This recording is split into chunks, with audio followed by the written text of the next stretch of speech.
안녕하세요. 저는 딸과 두 아들을 둔 70대 남성입니다. 여러분들은 살면서 시간을 되돌리고 싶으신 적 있으신가요? 저는 지금껏 살면서 지나간 일은 흘러가는 대로 두어야 한다고 생각하며 살았던 사람이었습니다. 그런데 딱 한 번 되돌릴 수 있다면 다시 되돌리고 싶은 순간이 있는데요. 지금부터 들려드릴 얘기는 제가 후회하고 있는 그때의 그 순간의 결정이 얼마나 큰 파국을 불러일으켰는지에 대한 얘기입니다. 저는 과거 샐러리맨이었고 아내는 결혼하고서 쭉 떡집을 운영했습니다. 저희는 가족을 위해 매일 밤낮 없이 정말 열심히 일했어요. 저희에겐 큰딸과 그 밑으로 두 아들이 있는데 애들이 어릴 때부터 떡집을 운영하다 보니 쉬는 날 없이 일을 해야만 했었죠. 딸은 그런 저희 대신 두 동생들을 돌봤어요. 워낙 딸이 알아서 살뜰하게 챙긴 덕분에 두 아들 역시 딸을 정말 잘 따랐습니다. 그래도 어린 나이에 두 동생까지 돌봐야 하는 딸에게 저희는 항상 고마움과 미안한 마음이 있었어요. 딸과 사이는 아주 어릴 적부터 잘 알고 지내던 사이였습니다. 바로 사돈네와 저흰 동네에서 친한 이웃 사촌 지간이었거든요. 자식들도 비슷한 또래라 서로 잘 어울렸고 그러다 보니 저희는 더 친할 수밖에 없었죠. 종종 같이 만나 밥을 먹을 때면 항상 농담 삼아 꺼내는 말이 있었어요. 너희들 그렇게 잘 지내는 거 보니까 우리 딸 시집 보내야 되겠어. 안 그래요, 형님? 그러게. 어떻게 저렇게 잘 노는지 우리 아들 박신의 사이로 장가 가야 되겠네. 아이고, 그럼 형님이랑 나랑 사돈지간 되겠네요. 자, 사돈, 받으시죠? 그러죠, 사돈. 얼른 우리 애들 키워놓고 결혼시킵시다. 이렇게 농담 삼아 얘기를 할 때면 늘 항상 아이들은 절대로 아니라면서 질색팔색을 하기도 했죠. 아이, 뭐예요? 그런 거 아니에요. 정석 오빠랑은 그냥 친한 오빠 동생 사이예요. 아빠는 아저씨랑 만날 때면 맨날 그런 농담이나 하고. 맞아요. 소연이랑 저랑은 친남매죠. 뭐 결혼이요? 에이, 상상도 안 되는데요? 갓난아기 때부터 대학에 들어가고 취업을 할 때까지도 저희 부부와 사돈 부부는 항상 친하게 지냈어요. 서로 집에 무슨 일이 있는지 말하지 않아도 알 정도로 저와 아내 그리고 사돈 내외는 절친한 친구 사이 그 이상이었습니다. 그러던 어느 날 딸과 사이가 갑자기 집으로 찾아와 진지하게 할 말이 있다고 하더군요. 두 사람 입에서 나오는 소리를 듣고선 저희는 깜짝 놀랄 수밖에 없었어요. 아빠, 저희 결혼하고 싶어요. 장인어른 허락해 주세요. 저 소연이랑 결혼하고 싶습니다. 뭐야, 너네. 야, 아무 사이 아니라고 그렇게 말하더니만 언제 그렇게 된 거야? 아이, 장인어른 그게 사실은 자주 보니까 호감이 가더라고요. 저 소연이랑 꼭 결혼하고 싶습니다. 평생 제가 잘하겠습니다. 허락해 주실 거죠? 아이고, 그래, 그래. 대환영이다, 대환영. 그럼 날짜는 언제 잡으랴? 단지 친하게 지내는 줄만 알았던 딸과 사이의 연애 소식은 너무나 놀라운 일이었습니다. 그렇지만 그동안 봐왔던 사이는 착실하고 성실했고 거기다가 사돈 내외는 말할 것 없이 좋은 사람들이었으니 결혼을 반대할 이유가 없었죠. 자네, 내가 아무리 자네 부모님이랑 둘도 없는 친한 사이라고는 하지만 우리 딸 눈에서 눈물 나면 알지? 그땐 정말 가만 안 둘 걸세. 장인어른, 그런 거 걱정하지 마십시오. 저는 마누라한테 충성을 다하겠습니다. 충성! 어, 그래, 그래. 내 자네만 믿겠네. 우리 딸 꼭 행복하게 해주게나. 믿음직스럽고 성실했던 사이는 딸에게도 잘하겠다며 호언장담을 하며 저에게 약속을 했어요. 양가 집안의 축복 속에서 딸은 행복하게 결혼을 했습니다. 동네에선 축하 파티를 열 정도였고 모든 동네 사람들이 저희를 축하해 주셨죠. 아이고, 우리 박씨 축하해요. 난 이렇게 결혼할 줄 알았다니까. 누가 봐도 선남선녀가 따로 없는데 언제쯤 결혼하나 기다리고 있었어요. 두 집안이 아주 다 경사네, 경사. 감사합니다. 동네 분들이 다 이렇게 축하를 해주시니 더 기쁜 날이네요. 덕분에 저희 애들도 아주 잘 살 것 같습니다. 동네에선 우리 박씨 집안이랑 이씨 집안이 언제 사돈 맺나 그것만 기다렸지 뭐. 두 집안 다 워낙 좋은 사람들이라 자식들도 잘 살겠지. 아무튼 축하해요.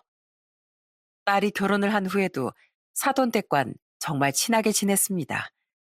오히려 그전보다 더 끈끈해졌죠. 서로 자식 얘기를 하면서 저녁 식사도 자주 했고 손주들이 태어나고 나선 더 자주 만나곤 했어요. 특히나 안사돈의 음식 솜씨가 정말 좋았어요. 안사돈은 모든 음식을 뚝딱 만들었고 손이 커서 반찬도 자주 보내곤 했죠. 안사돈은 사돈 내외와 함께 막걸리 한 잔을 마실 때면 금세 음식을 해내오곤 했습니다. 아이고, 사돈, 이것 좀 드셔보세요. 제가 겉절이 좀 해봤는데, 자, 아이고, 아이고, 완전 막걸리 안주네. 사돈 덕에 제가 아주 그냥 포식합니다. 이렇게 아무것도 안 먹고 막걸리 마시면 속 배려요, 속. 막걸리 드실 땐 꼭 이것저것 챙겨 드셔야지. 가만히 있어봐요. 내가 든든한 거 하나 만들어 드릴 테니 넉넉하게 해둘 테니까 갈 때 가지고 가요. 반찬으로 먹어도 딱이야. 아유, 언니, 아니 사돈, 여기 와서 같이 앉아요. 저번에 보내준 것도 많아요. 힘들게 요리하지 말고 와서 같이 먹어요. 어쩜 우리 사돈은 음식도 척척 잘하시나 몰라. 아이, 사돈 손재주만 하겠어? 맨날 우리 간식하라고 떡 보내주는데 이 정도의 힘든 일도 아니지. 그리고 우리 식구들 먹는데 뭐가 힘들어? 이 정도는 껌이야, 껌. 그때를 생각하면 지금도 웃음이 나올 정도로 행복한 시간이었어요.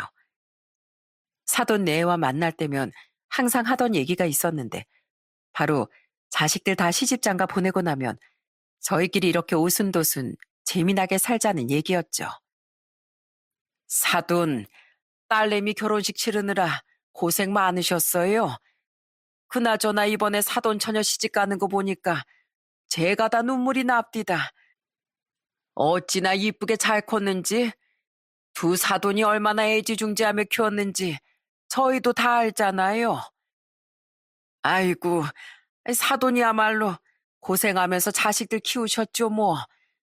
안사돈은 새벽부터 내내 떡 만드느라 고생하시고 우리 바깥사돈은 밖에서 이리 치이고 저리 치이면서도 열심히 일하시고 그렇게 열심히 키우신 덕에 보세요.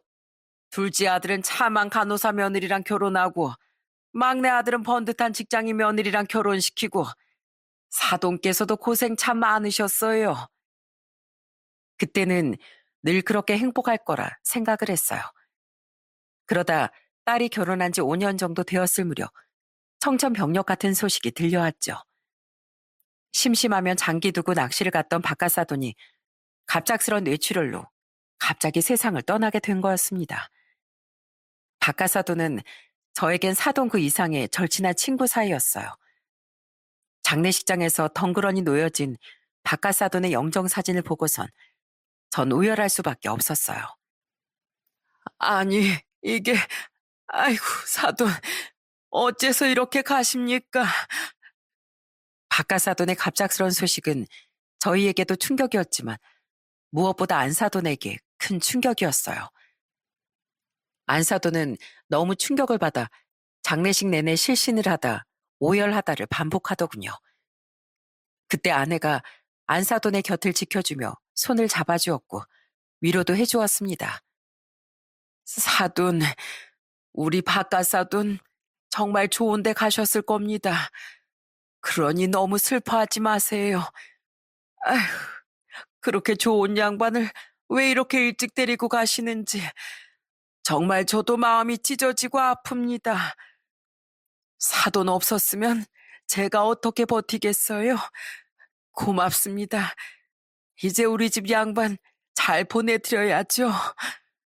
그래요. 사돈 힘내세요. 장래 걱정은 하지 마시고 남편이 알아서 잘할 거니까 우리는 바깥 사돈 잘 보내드립시다. 장례식을 치르는 동안 저와 아내는 안사돈을 챙기며 무사히 장례식이 끝날 수 있도록 도왔습니다.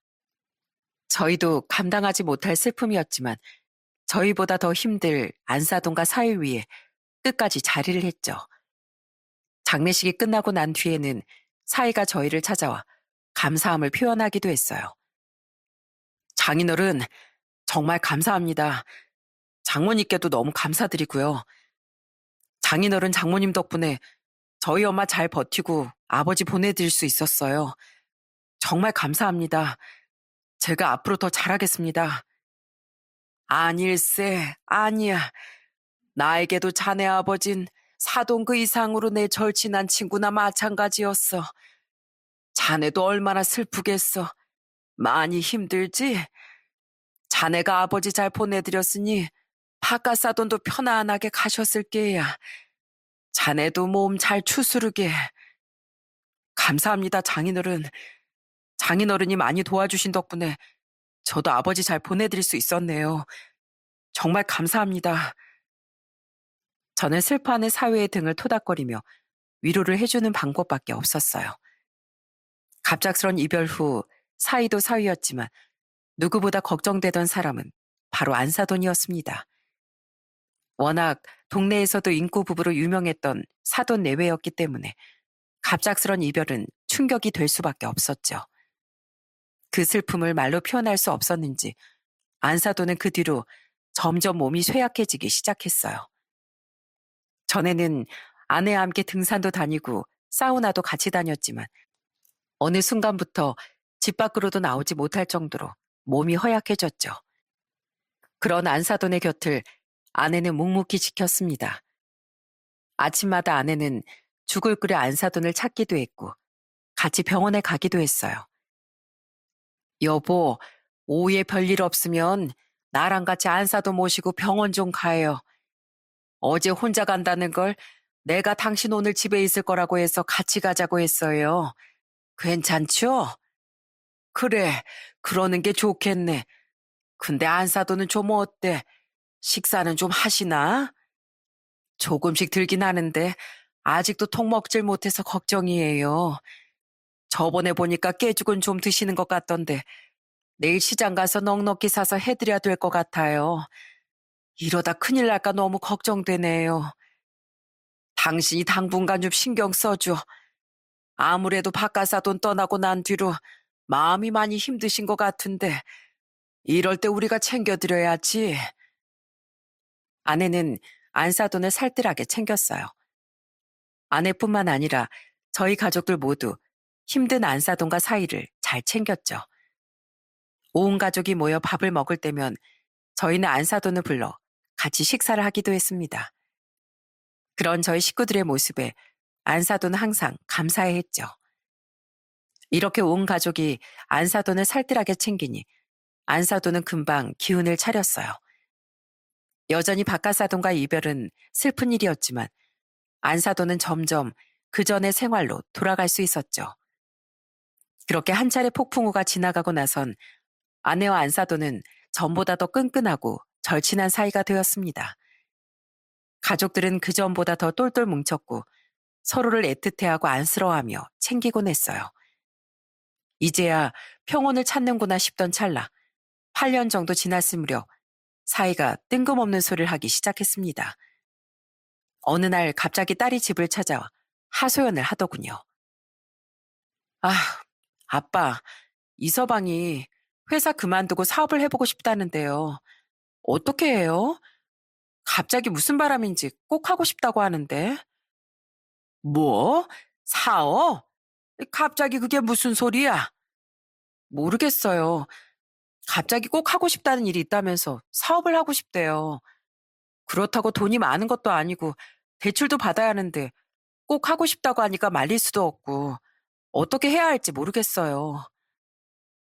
멀쩡히 직장을 잘 다니고 있었던 사위가 갑자기 사업을 하겠다며 선언을 했던 거죠. 그동안 성실하고 책임감이 강했던 사위였기 때문에 저는 사위의 말을 한번 들어보고 싶었습니다. 그래서 사위를 불러 갑자기 왜 직장을 그만두려 하는지 물어보게 되었어요. 자네, 우리 딸한테 얘기 들었네. 그런데 왜 갑자기 직장은 그만두려고 하는 건가? 사업하려고 하는 건 장래가 있어서 하겠다는 거야? 네, 아버님. 준비만 잘하면 분명 대박날 사업이에요. 이미 지금 먼저 하고 있는 사람들도 잘 되고 있는 아이템이고요. 시작만 하면 잘 될 것 같아서 꼭 하고 싶어요. 옆에서 도와줄 사람들도 많고요. 지금이 딱 좋은 시기라 하겠다고 한 겁니다. 아무리 그래도 갑자기 사업을 하겠다고 하니 우리 딸이 걱정이 이만저만이 아닌 것 같던데 사업하는데 한두 푼이 드는 것도 아니고 말이야. 부족한 금액은 대출 받으려고 하고 있습니다. 원래 사업 시작하면서 다 준비해서 하는 경우는 없지 않습니까? 정말 제가 신중하게 잘 알아봤던 거라 자신이 있어요, 아버님. 딸의 걱정과는 다르게 사위는 자신감이 넘치는 모습이었어요. 그렇지만 당장 넉넉한 자본이 있는 것도 아니었고 고금리에 대출까지 받아야 한다고 하니 걱정이 되었죠. 결국 저는 사위를 위해 결단을 내리게 됐습니다. 자네, 지금 금리가 얼마나 비싼데 대출까지 받으려고 그래? 그러지 말고 우리가 노후자금으로 좀 모아둔 돈이 있긴 한데 많이 못 도와주고 1억 5천 정도 도와줄 테니 이걸로 시작해보는 게 어떤가? 아버님, 정말로요? 도와만 주신다면 저한텐 한 줄기 비치고 희망이죠. 안 그래도 이것저것 알아보고 있었는데 이렇게 도와주시면 저 정말 잘하겠습니다. 이거 그냥 빌려주는 거 아닐세. 갚아야 하네. 내가 자네한테는 안 받을 수도 있겠지만 책임감 갖고 일하라고 빌려주는 거야. 알겠지? 네, 알겠습니다, 아버님. 제가 기필코 사업 성공해서 꼭 갚겠습니다. 그동안 봐왔던 사위의 모습을 믿고 저희는 투자를 하기로 결심했어요. 딸도 저희의 지원에 너무나 고마워했지만 무엇보다 사업 자금을 도와준 거에 대해 안사돈이 찾아와 무척이나 고마워하셨어요. 바깥사돈 정말 감사합니다. 우리 아들 도와주기로 하셨다면서요? 아휴, 이 은혜를 어떻게 갚아야 할지. 아이고, 아닙니다. 내 사위 일인데 당연히 도와야죠. 그리고 뭐 사위만 잘 살려고 그러는 거겠습니까? 딸이랑 우리 손주들도 다 같이 잘 살려고 하는 건데 할 수 있다면 부모가 밀어줘야죠. 고맙습니다. 에이미가 돼서 아들을 도와줘야 하는 건데 제가 이렇게 여력이 없어 못 도와주니 사돈께 부담드린 것 같아 죄송하네요. 아이고, 사돈, 너무 걱정하지 마세요. 앞으로 잘 사는 것만 믿고 있으면 됩니다. 저희가 다 같이 가족인데 이럴 때 도와주지 또 언제 도와주겠습니까? 사위도 열심히 해보겠다고 했으니 우린 그저 믿고 기다려보죠. 사위가 사업을 시작한다고 하자 가족들은 본인 일처럼 발벗고 나서기도 했습니다. 은행에 다니던 둘째 아들과 직장에 다니는 막내 아들은 자신이 아는 사람들을 소개시켜주기도 하고 좋은 정보들을 알려주기도 했어요. 가족 모임을 할 때마다 항상 하는 말은 바로 사위의 사업을 어떻게 도와줘야 할 것인가였을 정도로 온 가족은 사위를 위해 응원을 해주었답니다. 매영, 은행에 요즘 신규 기업 지원해주는 게 있으니까 한번 알아보세요. 요즘은 기업 운영하는데 컨설팅도 받을 수 있다고 하더라고요. 매영이 잘하겠지만 그래도 조언 한번 받아보는 것도 좋을 것 같아서요. 사업은 잘 운영되고 있어요? 처남, 이번에 소개해준 좋은 사장님 덕분에 거래처 많이 늘렸어. 작은 처남이랑 큰 처남이 많이 도와줘서 거래처도 많아지기도 했고. 고마워. 내가 다음에 크게 한턱 쏠게. 아유, 매형이 잘 돼야죠. 언제든지 힘든 일 있으시면 말씀해 주세요. 저희가 힘닿는 대로 도와드릴 테니까요. 가족인데 서로 돕고 살아야죠. 고마워, 처남. 내가 처가댁 식구들 아니었으면 이렇게 사업 제대로 할 수 있었을까 모르겠어. 덕분에 잘 되는 것 같아. 다들 정말 고마워. 사위는 정말 열심히 사업을 운영했어요. 주변에서도 그런 사위의 열정을 보며 어떻게든 도와주려고 했죠. 사위의 사업 초창기 모습을 봤을 땐 투자한 돈이 한 푼도 아깝지 않았어요. 그런데 나중엔 그 돈을 투자했던 게 정말 어마어마하게 큰 실수라는 걸 알게 되었습니다. 돈으로 사람이 그렇게나 한순간에 달라질 수 있다는 걸 알게 된 사건들이 벌어지게 되었죠. 힘들지만 열심히 사업을 꾸려가더니 1년이 지나면서 조금씩 매출이 생기기 시작했고 2년이 넘어가면서 안정을 찾게 되었습니다. 그렇다고 몇십억 정도의 큰 규모가 된 것은 아니었지만 어느 정도 어렵지 않게 생활할 수 있을 만큼의 돈이 들어오기 시작했어요. 그렇게 사업을 시작한 지 3년 차가 되던 해, 이제는 정말 상황이 많이 나아졌다고 느낄 때쯤이었습니다. 이제는 아무 걱정 없을 줄만 알았어요. 근데 그때부터 딸에게서 전화가 오기 시작하더군요. 그것도 한숨을 푹푹 쉬면서 말이죠. 아빠, 아, 나 정말 이서방 때문에 미치겠어. 왜? 무슨 일이 있어?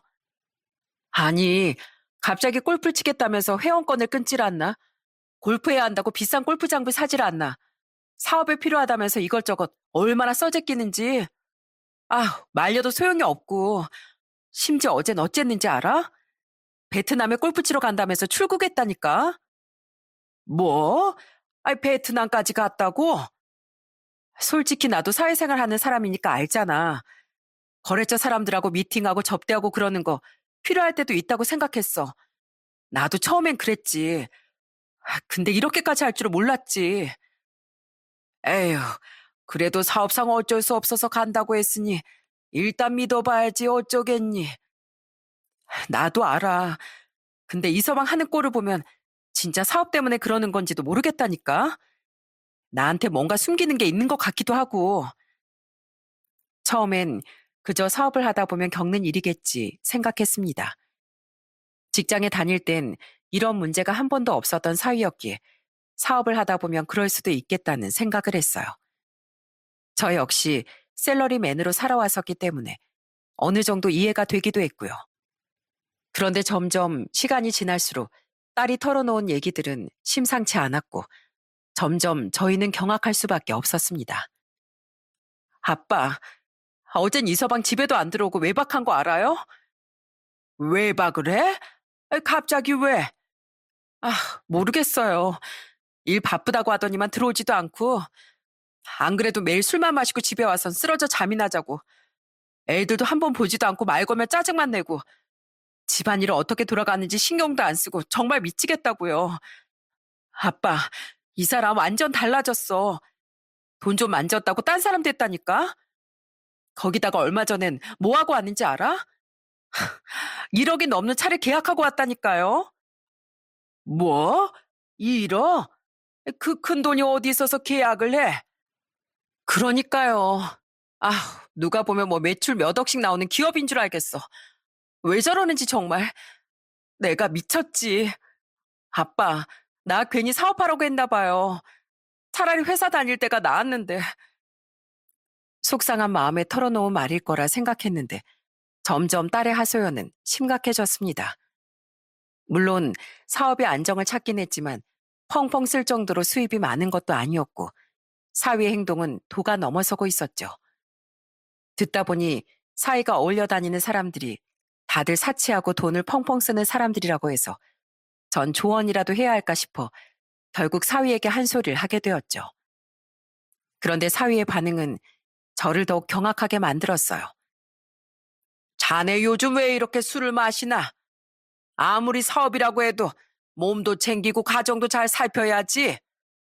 아직 애들도 어린데 쉬는 날엔 아이들이랑 시간도 좀 보내고 해야 하는 거 아닌가? 아이, 장인어른, 저희 가정이니까 신경 쓰지 마세요. 제가 알아서 할게요. 지금이야 애들이 어리고 뭐 모를 거라고 생각하지만 애들 금방 크네. 나중엔 같이 시간 보내려고 해도 힘들어. 지금부터 자식들이랑 시간을 좀 보내야지. 장인어른, 제가 무슨 논팽입니까? 매일을 어떻게 하면 회사 매출을 올릴 수 있을까? 머리가 아주 빠질 정도로 고민하고 뛰고 있다고요. 저라고 뭐 애들 안 챙기고 싶어서 이러겠습니까? 제가 알아서 할 테니 저 믿고 좀 기다려주세요. 제발 신경 좀 쓰지 마시라고요. 뭐라고? 자네 지금 말 다 했는가?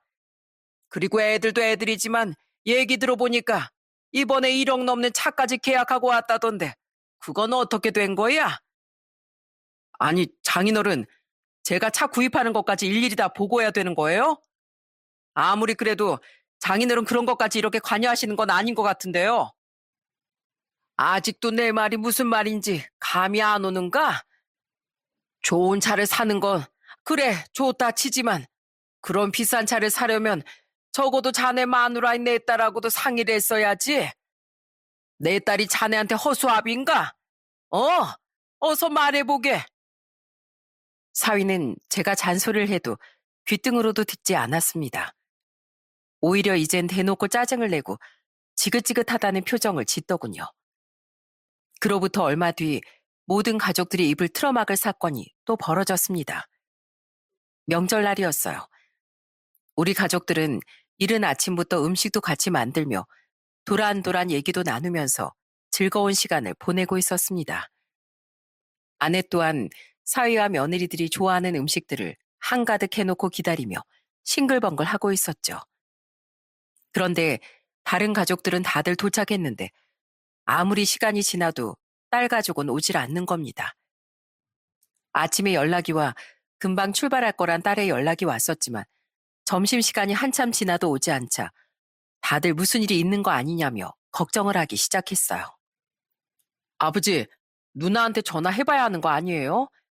집도 이 근처인데 오려면 벌써 한참 전에 왔어야 되는 거잖아요. 아침에 전화도 왔었다면서요. 다시 전화 안 해보셨어요? 그러게나 말이다. 아침에 1시간 정도 걸릴 것 같다고 전화 왔었는데 왜 이렇게 안 오니? 아까 전화해보니 받지도 않고 혹시 무슨 일 있는 건 아니겠지? 여보, 좀 더 기다려보죠. 애들도 챙겨야 되고 간만에 쉬는 날이니 좀 더 쉬다 올 생각인가 보죠. 좀 더 기다리다가 안 오면 우리끼리 점심이라도 먼저 먹읍시다. 그렇게 우리 먼저 늦은 점심을 먹으려는 그때 딸네 가족은 그제서야 집에 도착을 하더군요. 모두가 반가워 인사를 했습니다. 근데 뻔뻔한 사위의 태도를 보고 모든 사람들이 분노를 할 수밖에 없었죠. 아이고, 이서방 왔는가? 딱 맞춰서 잘 왔네. 아직 점심 안 먹었지? 네, 아버님, 저 왔습니다. 저 너무 피곤해가지고 잠깐 쉬겠습니다. 여보, 나 잘 테니까 깨우지 마. 이따 저녁 먹을 때쯤 깨워. 알았지? 사위는 가족들에게 인사를 하는 둥 마는 둥 하고서 작은 방으로 쏙하니 들어가 버리는 게 아니겠어요? 반가운 마음에 문 앞까지가 인사를 하려고 기다리던 가족들은 사위의 태도에 다들 뻥찌고 만 순간이었죠. 그리고 이내 작은 방 문이 닫히자 모두 서운함을 토로했습니다. 아니, 매영 왜 저러는 거예요? 왔으면 인사라도 제대로 하던지. 아무리 피곤하다고 하지만 밥이라도 같이 먹고 인사도 나누는 게 예의 아니에요? 뭐 했다고 집에 오자마자 저렇게 방으로 쏙 들어가 버려요? 그러니까 말이야. 우리 가족 무시하는 거 아니에요? 저번부터 좀 이상하다 싶었는데 도대체 왜 저러는 거예요? 아주 딴 사람 같네. 가족들의 성화에도 방에 들어간 사이는 듣는지 마는지 나올 생각을 하지도 않았어요. 분명 방 안에서 우리 목소리를 들었을 텐데 말이죠. 전 한숨을 푹푹 쉬고 있는 딸에게 무슨 일이 있었는지 물었습니다.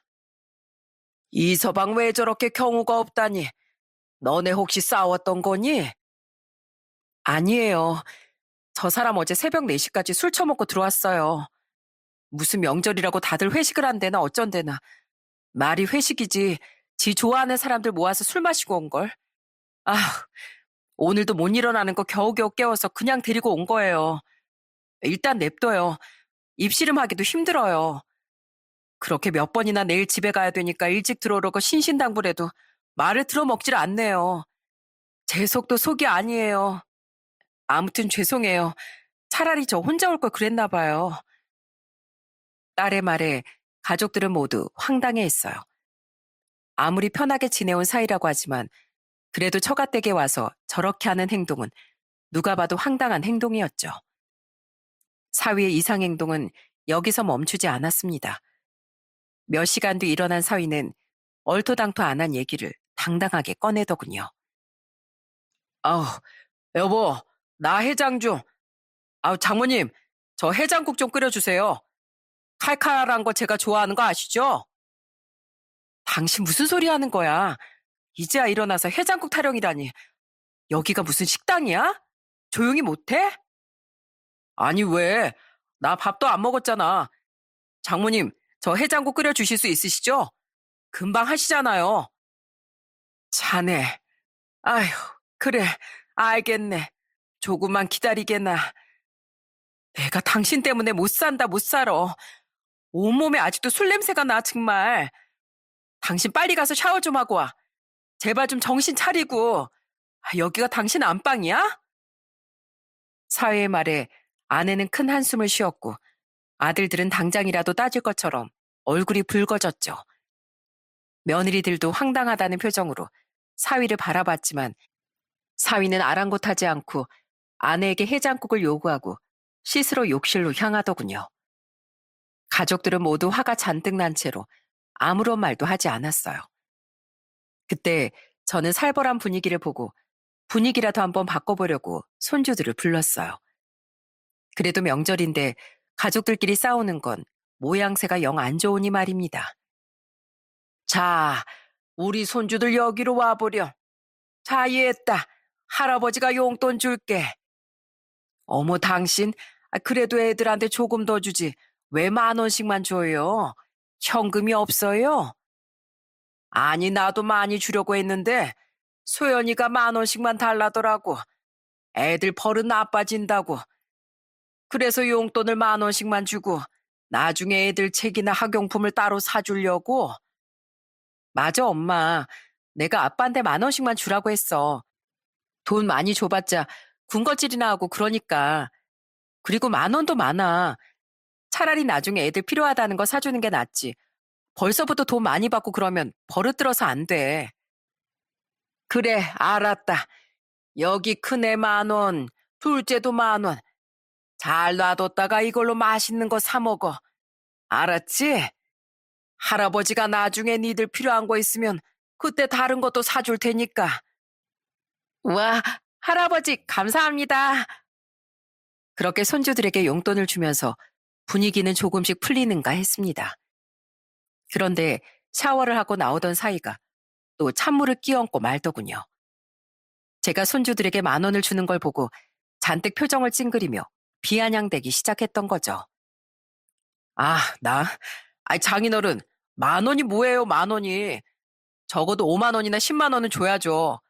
우리 애들이 무슨 거지도 아니고. 그거 너무한 거 아닙니까? 10,000원 줄 거면 도로 가져가세요. 아버님 요즘 당뇨약 먹고 계시죠? 그냥 약값이나 하세요. 돈 필요 없으니까. 제가 한 달에 버는 돈이 얼만데 우리 애들이 이렇게 무시라는 겁니까? 뭐? 자네 지금 뭐라는 건가? 지금 말 다 했나? 사위의 말에 온 가족들은 경악을 하고 말았죠. 정말 온몸이 부들부들 떨린다는 게 이런 순간이었어요. 그래서 전 이번만큼은 따끔히 버릇을 고쳐줘야겠다고 생각했습니다. 그런데 그때 저 대신 사위의 등짝을 후려친 사람이 등장을 했어요. 그 사람은 바로 사위의 어머니인 안사돈이었습니다. 야, 이놈아, 너 이게 지금 뭐 하는 짓이야? 너 원래 이런 놈이었어? 이 배은망덕한 자식, 내가 그동안 널 어떻게 키웠냐? 어? 내가 널 이렇게 막장으로 키웠냐고? 네가 이러면 엄마 얼굴에 똥칠하고 다닌다는 걸 왜 몰라? 도대체 어쩌려고 그래? 당장 무릎 꿇고 사과하지 못해? 사돈은 사실 저희 부부가 아침에 부른 것이었어요. 명절에 혼자 있는 안사돈을 위해 우리가 저녁을 초대한 것이었죠. 사돈에겐 딸이 한 명 있었는데 딸은 내일 온다고 했으니 같이 웃으며 시간을 보내려고 부른 것이었어요. 그런데 대문을 열고 큰 소리가 나니까 조용히 듣고 계시다 큰 소리 주동자가 사위인 걸 알고 안사돈은 불이 났게 달려와 사위의 등짝을 때린 것이었던 거예요. 안사돈은 비아냥대는 당신 아들을 보고선 화를 크게 내셨습니다.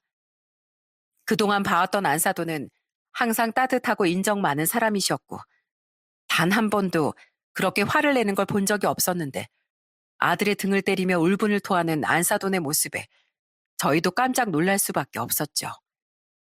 가족들 모두가 화가 나 분노하며 사위를 쳐다보고 있었고 그 와중에도 사위는 본인이 뭘 잘못한 건지 모른다는 표정으로 오히려 본인이 화가 난 듯 멀뚱히 서 있을 뿐이었어요. 아빠, 엄마, 죄송해요. 당신 당장 나와. 당신은 명절 음식 먹을 자격도 없고 여기 앉아있을 자격도 없어. 빨리 나오라고. 아이, 나 그러니까 내가 안 온다고 했지? 아유, 짜증나 죽겠네. 그래요, 다들 잘 먹고 잘 사세요. 이 못난 사이는 그만 떠나주렵니다. 나 없이 어디 명절 잘 지내보시라고요. 딸의 재촉의 사이는 짜증만 내며 안사돈을 뿌리치고 나가버렸어요. 안사돈은 그대로 바닥에 주저앉아 울며 저희에게 사과를 하기 시작했습니다. 자식 잘못 키운 죄는 그 부모가 받아야 된다면서 말이죠. 정말 죄송합니다. 사돈, 제가 아들을 잘못 키운 것 같네요. 돈 좀 벌더니 배는 게 없는지 요즘은 저한테도 저럽니다. 왜 저렇게 변한 건지 이상한 사람들과 어울려 다니더니만 애가 완전 다른 사람이 되었어요. 결국 그날 우리의 명절은 초상집이 되어버렸어요. 전 안사돈을 일으켜 세워드리고 안사돈은 잘못 없으니 이러지 말라고 하며 손수건을 건넸어요. 그렇게 눈물을 닦은 사돈은 쓸쓸히 집으로 향하더군요. 그 뒷모습이 얼마나 작게 보이는지 가슴이 아파오더군요. 그리고 그로부터 2주 후 결국 터질 게 터지고 말았습니다. 엄마, 아빠, 저 이혼하려고요. 뭐, 이혼? 왜? 저번 일 때문에 그러는 거니? 애들도 있고 어떻게든 저 참아보려고 했는데 도저히 안 되겠어요. 이 사람 골프 치러 다니고 베트남도 갔다 왔다고 했잖아요. 근데 거기서 뭐 했는지 알아요? 말이 골프 여행이지. 거기 현지 여자들 만나면서 즐기러 다닌 거예요. 뭐라고? 그게 무슨 소리야? 확실한 거야? 제가 남편 잘 때 카드 내역이랑 핸드폰 싹 다 보니까 아주 가관이더라고요. 동남아 여행 같이 다닌 사람들끼리 단체 대화방이 있더라고요. 그래서 열어봤더니 자기네들끼리 쏙닥거리고 히히닥거리고 아주 난리가 아니더라고요. 뭐 마누라 몰래 가니까 설렌다. 재밌게 놀자 어쩌자. 이미 가이드 여자들까지 다 섭외해놓고 또 여행 갈 준비까지 해놓고 있더라고요. 나 몰래 지금까지 이런 더러운 짓거리를 하고 다녔더라고요. 딸은 저에게 캡처한 카드 내역과 SNS 내용을 보내줬습니다. 그걸 확인해보니 아주 속에서부터 부글부글 끓어오르는 화를 참을 수가 없더군요. 말이 골프 여행이지 보니까 현지 여성들하고 선을 넘는 행동들을 하고 다녔던 거였어요. 요즘에 한국 사람들이 동남아 가서 이런 짓거리 많이 하고 다닌다곤 들었는데 우리 사이가 이런 짓을 벌일 거라곤 상상도 하지 못했습니다. 도저히 용서할 수 없었어요.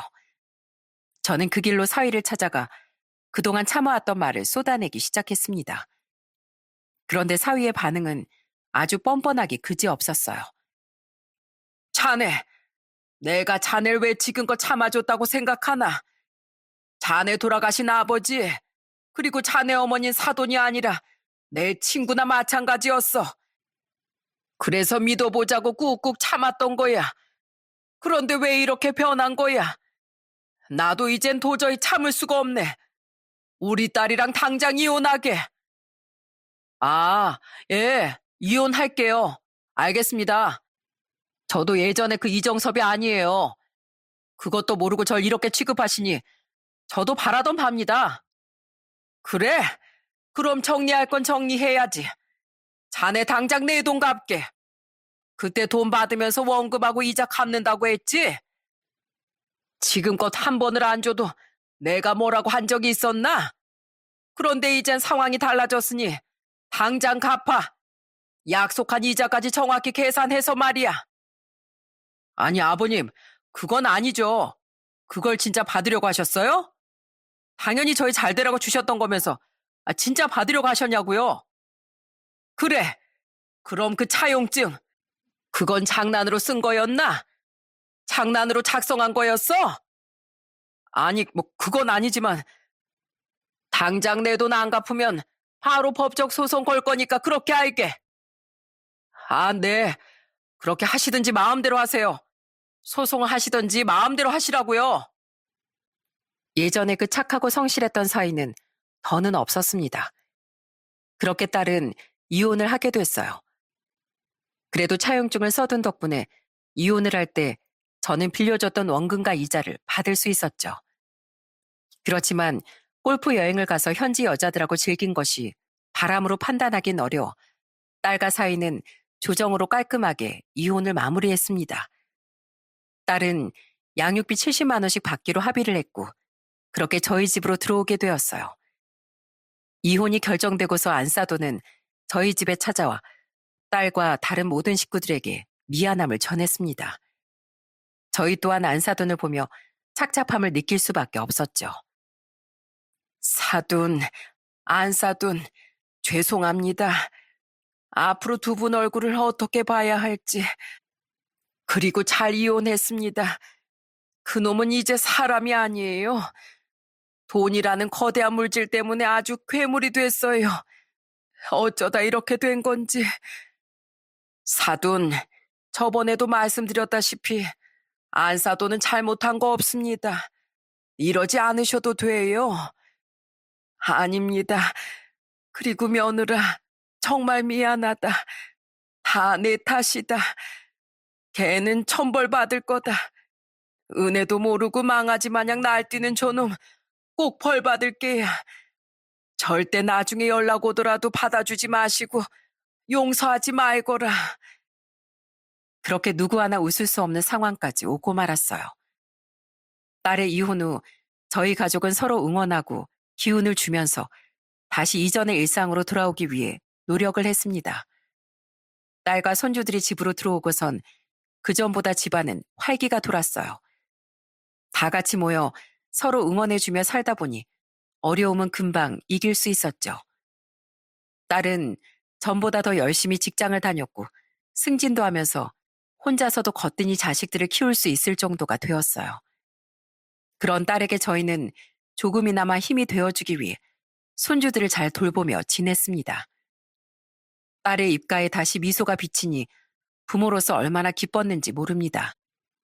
그렇게 딸이 이혼하고 2년하고도 5개월이 지났습니다. 어느 날 밤 10시가 넘은 시각에 갑자기 누군가가 문을 두드리기 시작하더군요.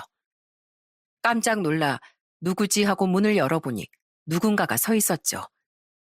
그 정체에 저흰 까무러치게 놀랄 수밖에 없었어요. 도대체 이 시간에 누구야? 올 사람이 없는데. 뭐야? 누구? 아니, 자네가 여긴 왜 왔나? 몰골은 또 이게 뭐고? 아버님 보고 싶어서 왔습니다. 저희 애들도 보고 싶고요. 뭐? 지금 여기가 어디라고 왔어?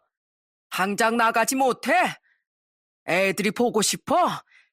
그게 지금 자네 입에서 나올 말인가? 여지껏 한 번 연락도 없던 사람이 이런 꼴로 나타나 산다는 말이 뭐? 보고 싶어서 왔다고? 사위의 꼴은 말도 안 되게 처량해 보이더군요. 누가 봐도 거지꼴이나 다름없었어요. 머리는 산발에 수염도 깎지 않아 덥수룩하고 얼굴은 푸석푸석하고 검게 변해 자세히 보지 않으면 못 알아볼 지경이었죠. 거기다가 냄새는 어찌나 역하게 나는지 곁에 다가가기도 힘들 지경이었어요. 술은 또 얼마나 마셨는지 술 냄새까지 아주 가득 퍼져 있었죠. 사위는 눈물을 흘리며 지난 얘기를 쏟아냈습니다. 변해버린 몰골도 충격적이었지만 그간의 얘기는 더욱 충격적이었어요. 아버님, 저 술 먹고 용기 내서 왔습니다. 정말 제가 잘못했습니다. 제가 그때 정말 왜 그랬는지 모르겠어요. 지금은 너무나 후회하고 반성하고 있어요. 사위는 방탄으로 회사를 운영하다 쫄딱 망했다고 했습니다. 무리하게 사업을 확장하고 경기가 어려워져 무너진 걸로 보였습니다. 거기다가 사업이 망하면서 있었던 대출도 어마어마해 지금은 완전 신용불량자 인생이 됐다고 했습니다. 오갈 데도 없어 여기저기 떠돌다 결국 안 사돈 집에 가다가 우리 집이 보여 술 먹고 용기 내서 들렸다고 하더군요. 그간 소식도 전하지 않고 연락도 없었던 사이는 주변을 통해서 어떻게 생활하는지 저도 언뜻 들어 알고 있었어요. 이혼을 하고선 전보다 더 사치를 부리며 살고 있었고 해외도 밥 먹듯이 드나들었다는 소식을 듣고 정신을 못 차렸구나 생각하며 제 마음에서 정을 완전히 떼어버렸죠. 그런데 쫄딱 망하고 나서 그제서야 이렇게 등장을 하는 걸 보니 어처구니가 없었어요. 아니 자네 집이나 가지 여긴 왜 와? 애들 보러도 한 번을 안 오더니만 이제 쫄딱 망하니까 그제서야 가족들이 보인 겐가? 애들은 무슨 자네네 애들 볼 자격도 없고 여기 올 자격도 없네. 경찰 부르기 전에 당장 돌아가게. 아닙니다. 아버님, 정말 제가 미쳤었나 봅니다. 같이 어울리는 사람들이 펑펑 돈 쓰면서 멋있게 사는 걸 보니까 너무 부러워서 한 번뿐인 인생 저도 그렇게 살고 싶어서 그랬어요. 제발 한 번만 용서해 주세요. 저 원래 그런 사람 아니라는 거 아버님이 잘 아시잖아요. 정말 잘못했습니다. 한 번만 기회를 주시면 제가 잘할게요. 울며 불며 사정하는 사위의 모습에 기가 막히고 화가 나더군요. 그렇게 비아냥거리며 당당했던 사위는 어디 가고 거짓골을 하고 와 빌고 있으니 말문이 막힐 정도로 황당했죠. 밖으로 내쫓아야 되겠다 생각하던 그 순간 딸이 나타나 통쾌한 한 방을 날려버렸습니다. 뭔 개풀 뜯어먹는 소리야? 야, 쇼하지 마. 너 같은 인간은 여기 한 발자국도 넘어올 자격 없어. 알았어? 네 정신머리가 얼마나 썩었는지 모르겠냐? 이 밤에 애들 잘 거란 생각도 못하겠지? 그래 놓고 뭐? 애들 보고 싶어서 와? 이 시간에 이 난리 피우는 네가 아빠냐? 시끄럽게 하지 말고 나가. 아, 그러고 보니까 회사 망해서 양육비도 안 보냈구나. 너 요즘 양육비 안 보내면 출국도 못하는 거 알지? 이거 어쩌나? 네가 그렇게 좋아하는 골프 여행 못 가겠네. 네가 대문짝만하게 신상 공개가 돼봐야 정신 차리지? 얼굴 팔리기 전에 당장 썩 꺼져. 여보 왜 그래? 여보, 내가 잘못했어. 여보. 딸은 소금통을 들고 와 양손에 소금을 쥐고 사위에게 마구 뿌려대기 시작했습니다. 마치 악귀야 물러가라처럼 말이죠. 한 번만 봐달라는 사위의 말에도 딸은 아랑곳하지 않고 냉정하게 문을 닫아버렸어요. 결국 사위는 아무 소득도 얻지 못하고 처량하게 쫓겨날 수밖에 없었죠. 가족을 배신하고 파탄낸 대가는 파국일 뿐이었습니다. 그 뒤 사위는 우리 집에서 쫓겨나 결국 안사돈 집으로 향했다고 하더군요. 안사돈이 손주들을 만나러 집으로 온 날 안사돈이 말해줬습니다. 사실 그날 저희 집에도 왔었어요. 꼴이 말이 아니라 일단 씻겨서 며칠 지내게 뒀는데 아무리 생각해봐도 이건 아닌 것 같아 다시 내쫓았습니다. 네가 여기 있으면 바깥 사돈이랑 안사돈 그리고 며느리 볼 면목이 없다고 이 엄마 죽는 걸 보기 싫으면 네가 알아서 떠나라고 했더니만 나가더라고요. 잘 내쫓으셨습니다. 그놈 아직도 정신 못 차렸을 겁니다. 제정신이었으면 애초에 그러지도 못했겠죠. 다 떠나고 나니까 그제서야 정신 차린 척 미안한 척 하는 걸 겁니다. 그 뒤로 사위의 소식은 들려오지 않고 있습니다. 아마 어디선가 인생의 뼈아픈 실패를 경험하며 외롭게 살고 있겠죠. 이제는 좋아하는 골프 여행이 아닌 나락 여행을 보내고 있을 겁니다. 안사돈과 아내는 여전히 언니 동생으로 가끔씩 안부를 묻곤 합니다. 딸이 이혼을 하면서 사돈 관계는 끊어졌지만 오랜 인연의 끈을 놓기엔 저희의 추억이 너무 많더라고요. 딸은 그때 사이가 마지막으로 찾아온 일이 있은 뒤로도 흔들림 없이 잘 지내고 있습니다. 오히려 전보다 더 단단해져서 씩씩하게 두 아이들을 잘 키워내고 있어요. 손주들도 행복하게 잘 지내고 있고요. 얼마 전에 큰손주가 학교에서 그림을 그렸다면서 가지고 온 적이 있답니다. 할아버지, 오늘 학교 미술 시간에 그림 그리라고 해서 가족들 얼굴 그렸어요. 여기 보면 할아버지, 할머니, 엄마, 동생, 저 이렇게요. 아이고, 우리 손주 그림도 잘 그리네. 장하다, 장해. 할아버지랑 할머니도 그려주고 고맙다. 자신에게 가장 소중한 것들을 그리라는 선생님의 말에 주저없이 그 작은 손으로 온 가족들을 모두 그리려 했다는 걸 듣고선 전 큰 감동을 받았어요. 바로 이게 가족이구나 싶었죠. 물론 사위의 얼굴은 그 그림 속에 없었습니다. 손주들에게도 사위는 잊혀진 사람에 불과했어요. 이렇게 우리 가족들은 거친 풍파가 몰아치는 날들도 있었지만 저희 가족은 꿋꿋하게 잘 이겨내고 잘 지내도록 노력할 거예요. 기쁨을 함께 나누고 슬픔도 나누는 게 가족이니까요. 여러분들의 삶에도 모진 풍파가 몰아칠 테고 버티지 못할 거라 좌절하는 일들도 있으실 겁니다. 그렇지만 자신을 믿고 사랑하는 사람들을 믿는다면 그 어려움도 결국엔 이겨낼 수 있으리라고 생각합니다. 모든 가정에 평온이 가득하시길 기원하며 이만 글을 마치겠습니다. 사연 들어주셔서 정말 감사합니다.